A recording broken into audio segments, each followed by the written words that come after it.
저는 26살 청년입니다. 취업수험 생활에 심신이 지치고 공부는 체력 전이기에 축구로 운동을 하기로 마음을 먹었어요. 그 집과 멀지 않은 한 중학교 조기 축구가 있다는 걸 알게 돼서 오전 7시부터 나갔죠. 경기는 8시라고 하더라고요. 시작이요. 축구화를 신고 천천히 몸 풀고 있으니까 회원분이 오시더라고요.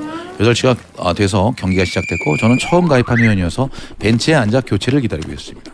그런데 그때 부회장쯤 돼 보이는 배 나온 분이 제 옆에 앉으며 통화를 하셨어요. 통화 소리가 어찌나 큰지 다 들리는 거예요. 여보세요? 나 김혜연이야. 왜 볼차를 안 와? 이게 시간이 몇 시인데? 지각이야 지각. 얼른 와. 나도 이제 막았어요. 나 입원했어. 왜 또 병원이야? 이거 꾀병 아니야? 어서 안 나와? 아니야. 뇌출혈로 6일 동안 입원했었어. 이제 깨어나서 전화하는 거야. 그래? 그럼 일어났으니까 볼차로 와야지. 진짜 대박이다. 가고 싶은데 퇴원을 안 시켜줘. 몸이 좀 나아지면 볼차러 갈게. 알겠어. 그럼 다음 주에 보자고. 몸조리 잘하고 쉬어. 그러면 통화를 끊었어요. 그 뒤에 연세가 좀 있어 보이는 한 분이 느지막하게 도착하셨어요. 부회장. 왔어? 오늘 김혜연이 안 나온대. 왜? 뇌출혈로 입원했대. 왜? 몰라. 6일 동안 정신이 없었대. 그래. 근데 그건 어떻게 알았어? 좀 전에 일어났다고 전화 왔어. 그러자 이 회원님이 일어났대? 그럼 볼차로 오라 그래. 웃어야 할지 울어야 할지. 김 의원님 어서 쾌차하셔서 다음 주 운동장에서 뵐 수 있었으면 좋겠어요. 아침 10시경에 알바를 하러 가는 길이었어요. 신호를 기다리고 있느라고 교차로에 서 있는데 갑자기 꽝 소리가 들리는 겁니다. 1톤 트럭과 SUV 차량이 충돌을 해서 굉장히 심각한 상황이었어요. 두 차량 모두 심하게 파손돼서 트럭 운전자분은 핸들에 끼어서 못 나오시고 SUV 차량 운전자 여성분은 핸들에 머리를 박고 꼼짝도 못하시더군요. 당연히 도와야 하는 게 인지상정인 것 같아서 119에 전화를 해서 차량 쪽에 가보니 포터 운전자분이 핸들에 끼이셨더군요. 운전석이 찌그러지고 연기도 나고 차에 불이 나면 어쩌나 싶어서 저는 다급히 뛰기 시작했습니다. 찌그러진 쪽 반대쪽 문을 열고 아저씨를 꺼내드리려고 했지만 여의치 않더군요. 아저씨 잠깐만 계세요. 제가 꺼내드릴게요. 하고 운전석 쪽 문손잡이를 잡고 온 힘을 다해 힘껏 잡아당겼습니다. 툭! 저는 손잡이와 뒤로 나자빠졌습니다. 저의 괴력에 손잡이만 떨어져 나온 거죠. 정신 차린 아저씨가 그 모습을 보고 제게 말씀하셨습니다. 괜찮아요. 괜찮아. 119나 불러줘요. 저는 연락했다고 말씀드리고 그 아저씨를 차에서 꺼내야 했기에 이리저리 뛰어다니고 있었습니다. 참 매정한 게 지나가는 사람들 누구도 도와주지 않더군요. 차에 불이 날까봐 걱정됐던 저는 도와드려야 한다는 일념 하나로 창문을 깨기로 마음먹고 차에 있던 공구로 힘껏 내리쳤습니다. 퍽!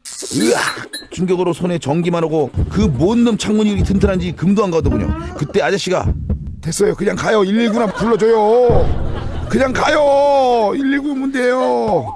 그래서 저는 이번에는 발로 유리창을 걷어찼습니다. 그랬더니 그냥 가라고요.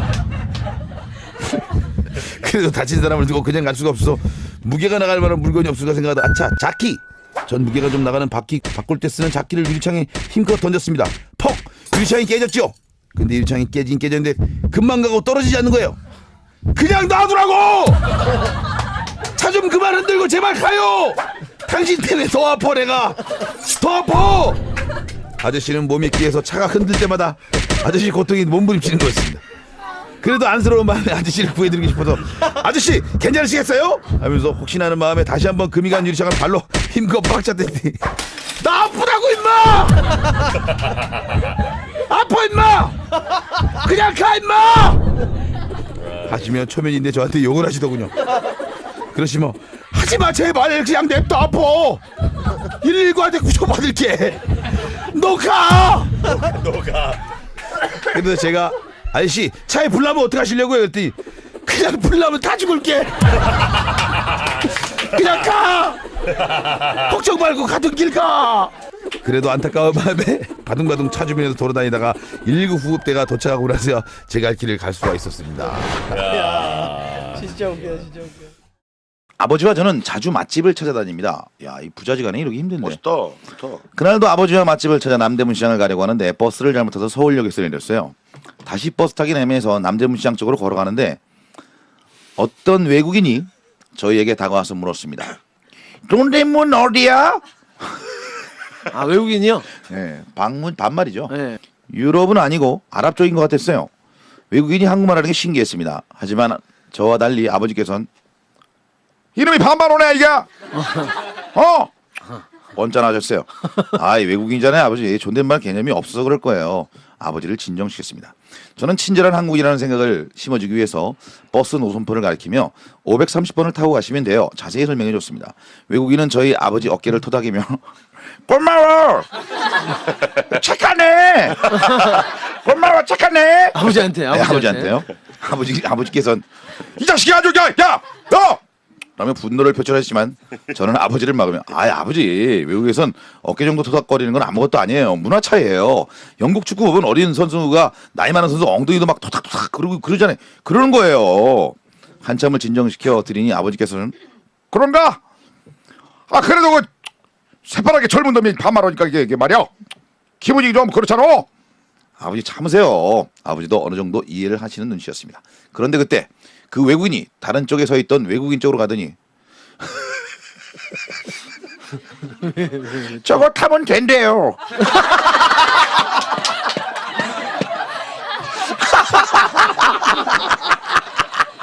그 말에 외국인은 뭐 이리 느려! 라고 화를 냈고 우리에게 말 걸었던 외국인은 에이 자꾸 보채지 마세요. 정확했습니다. 한국말이었어요. 존댓말이었어요. 저는 아버지가 욱해서 외국인 뒤통수라도 한 대로 치지 않을까 걱정했는데 다행히 아버지는 귀가 어두워서 못 들으셨습니다. 다행이네요 아버지. 예, 못 들으셨어요. 12월 회사에서 개인 연봉 협상과 함께 사장님과 면담을 가졌습니다. 자리에 앉자마자 사장님이 그러시더군요. 자네가 우리 회사에서 오래돼가지고 이번에 대리로 진급시키기로 했네. 아니 예정이 없었던 대리 진급이라니 너무 좋았습니다. 그런데 사장님이 약간 비굴한 목소리로 이렇게 덧붙이더군요. 요즘 회사가 힘들어서 어떻게 해야 할지 모르겠네. 이러다면 회사 문 닫겠어. 이런 날벼락한 소문이 어디 있어? 진급과 함께 회사가 문을 닫네.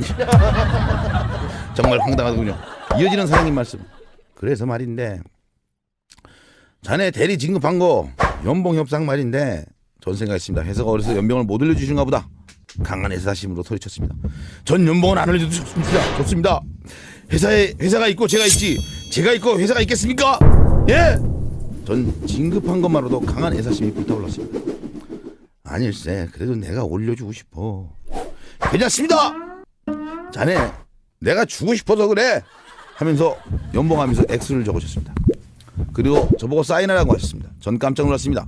연봉이 5만 원 올랐습니다. 하도 주고 싶다고 하셨어. 파격 인상은 아니지만 그래도 연봉은 적어도 100만 원이라고 생각했는데 5만 원이라니요. 달에 한 4,500원 오는 건가요? 사건은 이것으로 끝나지 않았습니다. 사장님들이 직원을 불러서 말씀하셨습니다. 이번에 신주임이 신대리로 진급하게 됐네. 축하해주게. 직원들 박수 쳐. 그때 사장님이 지갑을 주섬주섬 보시는 겁니다. 상여금을 주시려나? 역시 사람은 말 한 번에 천냥빚을 갚는다고 아싸 하며 피해를 부르고 있었죠.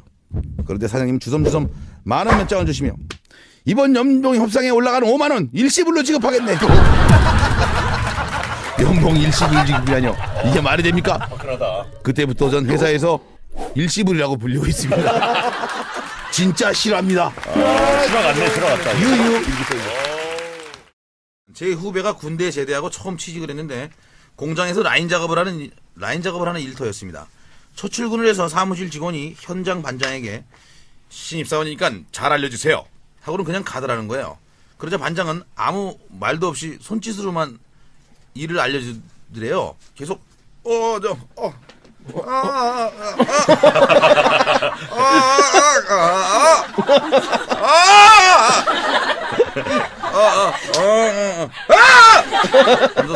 하면서 손짓으로만 알려주더라는 거예요. 그래서 후배는 반장이 말을 못 하시는 분이구나 하면서 같이 반장이 이렇게 맞장구를 쳐줬대요. 그렇게 몇 시간을 계속 일을 배우다 보니 어느새 점심시간이 됐습니다. 그러자 계속 하면서 이를 가르쳐주던 반장이 시간을 두면서 반장이 벌떡 일어나더니 공장 사람들 향해 밥 먹고 합시다 하더래요.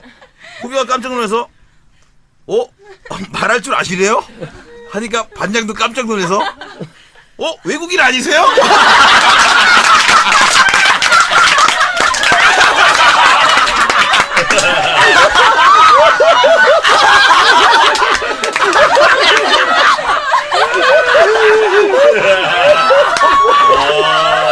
와 대박이다 대박.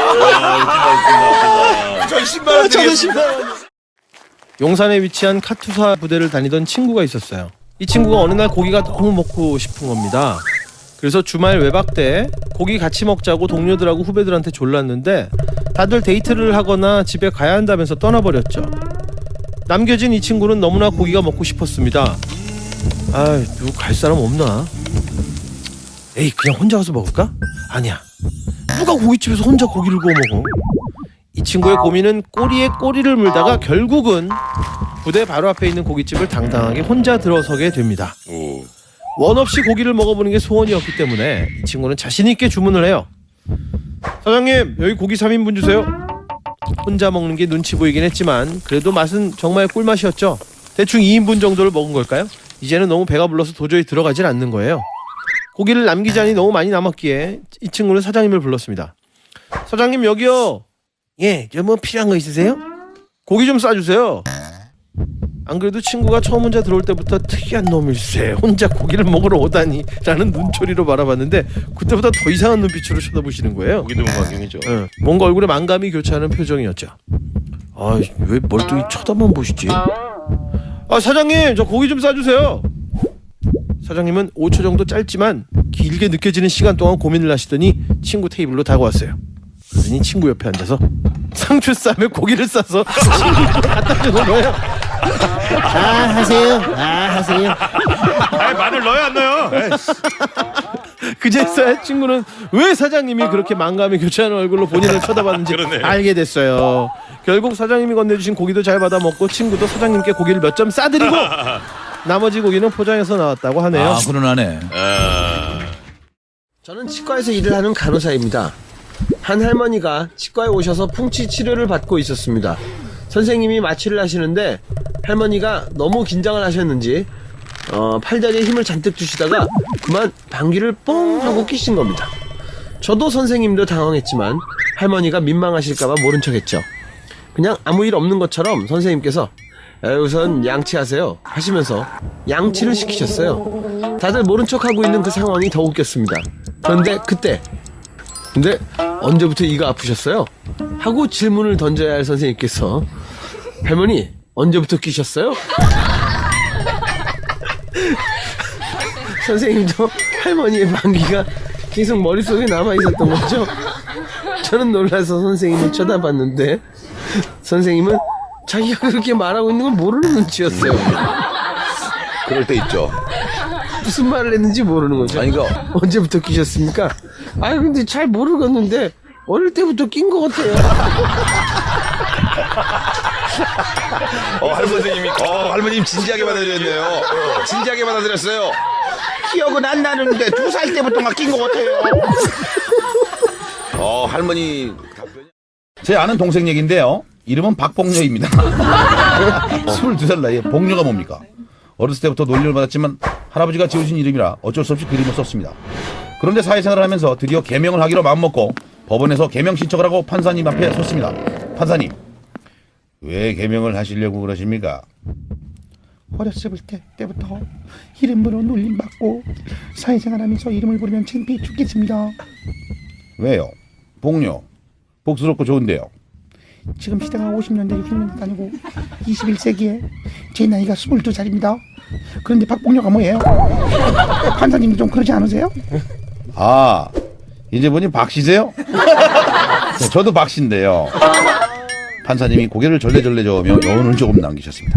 판결문을 기다리는 말에 재판을 끝내고 나왔는데 며칠 후 판결문이 노란 종이에 날라왔습니다. 땡땡 지방법원 기아의 개명 신청을 받아들이겠습니다. 박복녀에서 박민지 씨로 개명되었습니다. 지방법원 판사 박국수.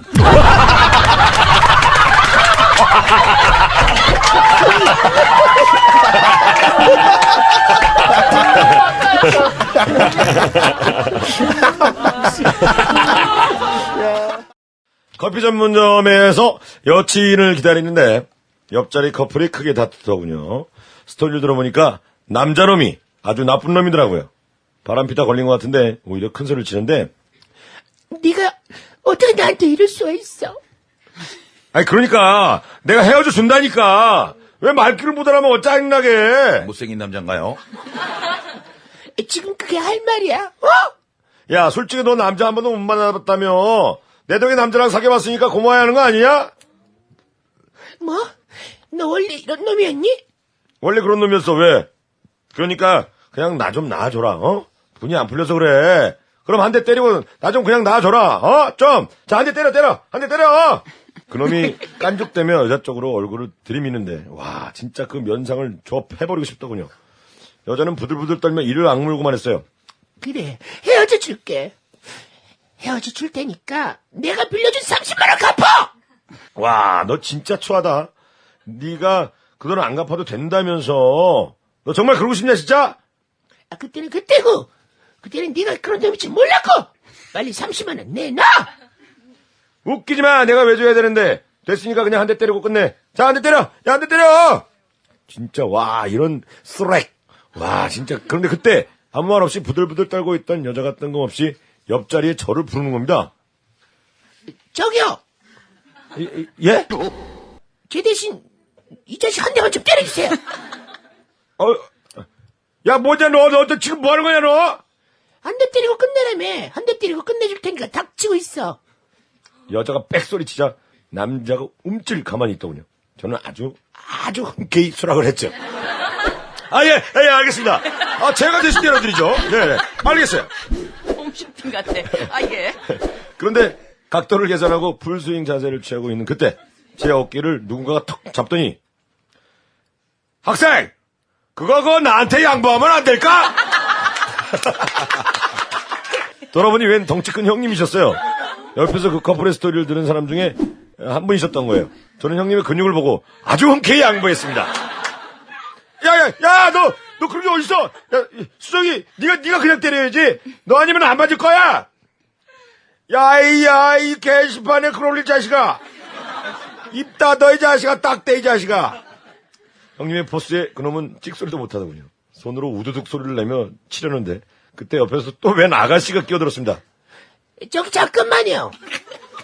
제가 여기 3층에 복싱장에 다니는데요. 전국체전에서 도대표한 오빠가 있거든요. 지금 가서 데려오면 안 될까요? 오, 그래요? 일단 데려봐, 아가씨. 아니, 그런 게 어딨어요? 시끄러워, 이 새끼야. 알고 보니 거기 있던 모든 사람들이 모두 두 사람의 대화를 듣고 다 분노하고 있던 거였습니다. 사람들은 한마음이 되어 그놈을 응징하고 싶어 했어요. 아가씨는 진짜로 전국체전 복싱 도대표 오빠를 데려왔고 형님은 누가 때릴까 의논하고 그놈은 멘붕으로 무릎 꿇고 싹싹 빌고 난리도 아니었습니다. 결국은 그놈이 그 여자분께 싹싹 빌며 30만 원 그 자리에서 계좌 이체시키고 형님께 뒤통수 한 대만 맞고 끝났어요. 그 복싱 청년한테 제대로 한번 맞았어야 되는데. 계좌 이체입니다. 계좌 이체. 얼마 전에 새 차를 뽑고 신나게 도로를 달리고 있었습니다. 그런데 신림동 난곡 사거리를 지나갈 무렵 갑자기 제 차선으로 고급 세단이 들어오는가 싶더니 제가 급브레이크를 밟았지만 쿵 하고 충돌했습니다. 그 차의 과격한 운전에 너무나 화가 난 저는 차를 갓길에 대고 운전자에게 내리라고 신호를 보냈죠. 내려! 그러자 운전자는 내리지 않고 전 너무 열이 받을 대로 받았습니다. 가까이 가서 보니 곱상하게 생긴 아주머니셨습니다. 전 그 아줌마의 창문 쪽으로 얼굴을 바짝 들이밀고 소리쳤습니다. 창문 좀 내려봐요! 창문 좀! 그러자 아줌마가 창문을 안 내리고 버티는 겁니다. 아줌마! 창문을 내려보라니까! 샤짝! 이거 안 열어! 아줌마는 약 창문을 1cm 정도 내리는 겁니다. 그러더니 1분만 기다려주세요. 하는 겁니다. 완전히 열받아. 차에서 내려요! 짜증나! 목소리 진짜 짱난다. 하고 호통을 줬고 격분한 제 모습에 놀랐는지 아줌마는 창문을 모두 내렸습니다. 그제야 전 왜 아줌마가 1분만 기다려달라고 했는지 알았습니다. 창문 열리자 안에서 방구 썩은 냄새가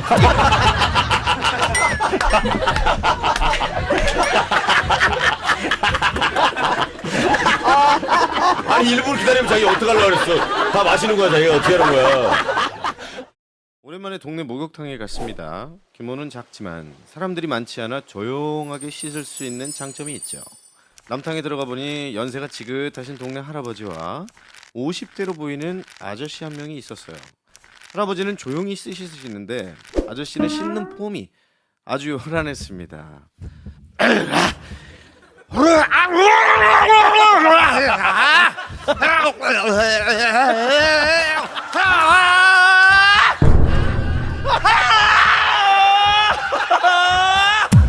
이렇게 산골짜기에서 목욕을 했나 봐. 냉탕에서 발성 연습도 하시고 사우나에서 자신의 엉덩이와 볼록한 배를 마구 때리기도 했으며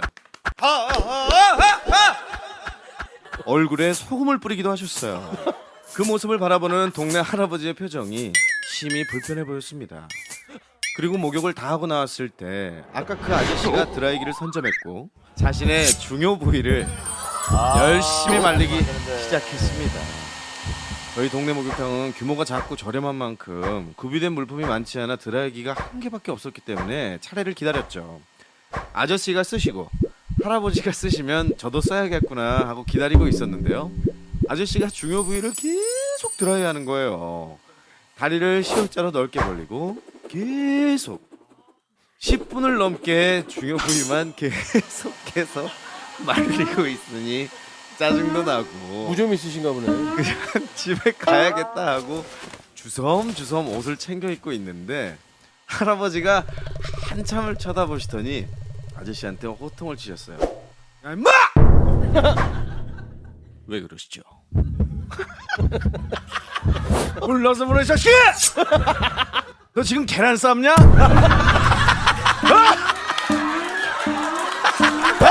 아직까지 해야지! 그 말에 아저씨는 죄송하다며 조용히 드라이기를 할아버지께 건네드렸습니다. 한때 오토바이를 타면 신나게 달리던 때가 있었습니다. 오토바이를 타고 달리는데 신호가 빨강불이어서 오토바이를 세우려고 하는데 갑자기 브레이크가 안 잡히는 거예요. 다행히 속도는 40km 정도였습니다. 인도 쪽으로 박으면 그래도 일단 차하고 충돌은 피할 수 있었습니다. 인도로 올라가는 방지턱에 오토바이가 박혀서 넘어졌습니다. 다리를 보니 장난이 아니게 피가 나고 있었습니다. 어이구. 병원으로 갔죠. 접수를 하고 기다리는데 제가 그때 발냄새가 무지 났거든요. 수술을 해야 할 것 같은데 그러면 신발을 벗어야 되잖아요. 그래서 접수를 하고 이름을 부를 때까지 병원 화장실 들어가서 화장실 문을 잠그고 발을 씻었습니다. 야, 저 피가 그렇게 나는 상황이 와, 대단하다. 하지만 깨끗이 씻었다 하더라도 다시 양말을 신고 발냄새나는 신발을 신다면 말짱 도루묵 아니겠습니까? 어쨌든 간에 올 것이 오고 말았습니다. 엑스레이를 찍고 의사 선생님께서 꿰매야 한다는 것이었어요. 전 그래서 신발을 신은 채로 침대에 올라갔습니다. 저기 저 신발 벗고 놓으세요. 그냥 신으면 안 돼요. 그냥 신고 있으면 안 되나요? 벗으세요. 어쩔 수 없이 울상을 지으며 벗었습니다. 그런데 수술이 진행되는 동안 발냄새가 내가 생각해도 너무 많이 나는 거예요. 간호사가 코를 막기 시작했습니다. 그러더니만 병원이 1층인데 창문 쪽으로 가서 문을 열으시더라고요. 조용히. 어찌나 미안하든지 민망스럽습니다. 그런데 갑자기 의사 선생님이 큰 목소리로 박 간호사 거기 창문을 열면 어떡해요? 네! 하고 목소리를 엄청 높여서 화를 내시면서 말하시는 거예요. 난 환자분 미안하게 그렇게 어떻게 하냐고 간호사님을 나무라는 줄 알았습니다. 환자분 미안하게. 미안하게 그럼 어떻게 해요? 나무를 잡았대. 그런데 의사 선생님이 사람들 지나다니다가 병원에서 발냄새 난다 그러면 어떻게 할 거냐고! 그 순간 나도 웃고 간호사도 웃고 의사 선생님도 웃고 골 때리는 상황이었습니다. 제 친구 영미가 소개팅을 추천해줬어요. 잘생겼고 키도 180에 집에 돈도 많은 완벽하지만 말주변이 유독 없는 남자라고 하더군요. 저는 그게 무슨 문제냐며 만나보겠다고 했죠. 그리고 소개팅 날 안녕하세요. 어머 안녕하세요. 정말 혼남이시네요. 네. 어머 자기 입으로 혼남이라고 인정하는 거지 마. 죄송합니다. 아니 농담이에요. 취미는 뭐예요? 갑자기 침묵이 흘렀고 10초쯤 지났을 쯤에 잘 모르겠습니다. 네. 그건 그렇고 패션 센스가 참 좋으시네요.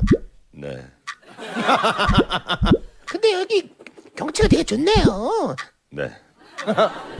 저는 좀 짜증이 나서 혹시 내 말고 다른 말 뭐 할 줄 아는 거 좀 모르세요? 또 10초간 침묵이 흘렀어요.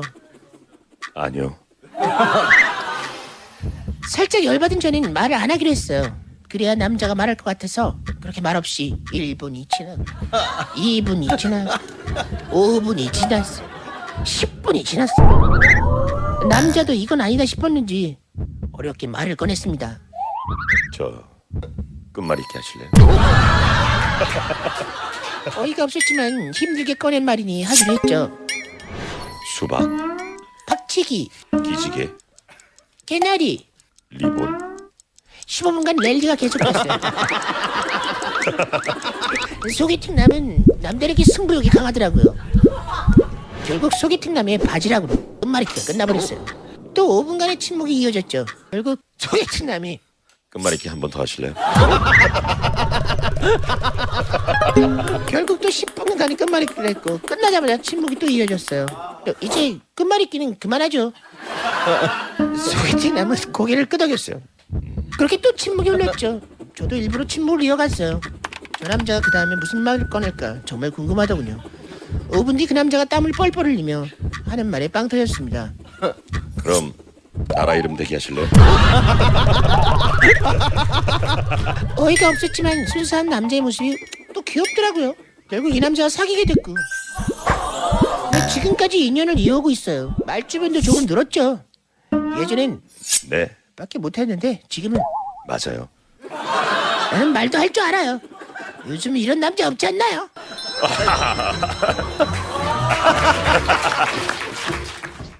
고등학교 때 지복상에서 담배를 피다가 아빠한테 딱 걸렸어요.